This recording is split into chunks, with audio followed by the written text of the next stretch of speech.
Fahasafaradalana aminao amin'izao takarivany alakamisy faharoan'ny volana janoary izao tompoko lahy sy tompoko vavy manatitra ny araba manasana hatrany anjony fampahalalam-baovao antsika hatry amin'ny farany atongontsika avy hatrany anatin'ny tontolon'ny fifidianana izay araka ny fanamafisana efa nataon'ny filohan'ny senita dia rampitsozoma fatelon'ny volana janoary no daty voatondro fa anatanterahana ny lanonana fampahafantarana fomba ofisialy ny voka-pifidianana vonjomaika avy amin'ny senita mahakasika ny fifidianana filoham-pirenena fiodinana faharoa ny talata raika amin'ny telopolo desambra teo no fantatra fa tonga teo anivony foibe ny senita moa ireo taratasy firaketana antsoratra ny voka-pifidianana manerana ny nosy fanadajina mahakasika an'izay no entina antsika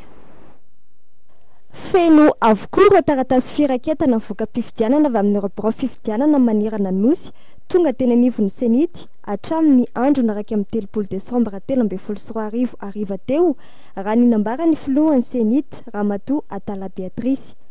Hatramin'ny atoandro teo dia nisy 5 ireo taratasy firaketana voka-pifidianana tsy azo kirakiraina ary mbola niala nenina tamin'izany ny ekipan'ny senita mialohan'ny fanamarinana farany alohana natanterahana ny fampahafantarana fomba ofisialy ny vokatra vonjomaika ataon'ny senita rapitso. Vitsy anisy ireo taratasy firaketana mirakitra ny voka-pifidianana ahitana olana ireo raha mitaha totaly be ny manerana nosy raha ny fanazavana.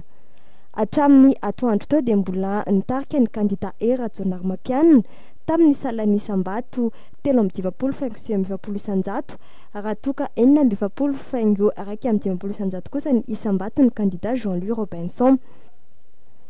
Ezan'ny senita avoka Herinandro aorian'ny famoahana ny voka-pifidianana momba ny filoham-pirenena fiodinana faharoa ny voka-pifidianana tamin'ny fifidianana solombavam-bahoaka raha ny fanazavana. Hatramin'ny androany dia taratasy firaketana ny voka-pifidianana avy amin'ny farapaidity-pifidianana misy 5 Madagasikara no efa nanaovana fanamarina mahakasika izay fifidianana solombavam-bahoaka izay hatrany.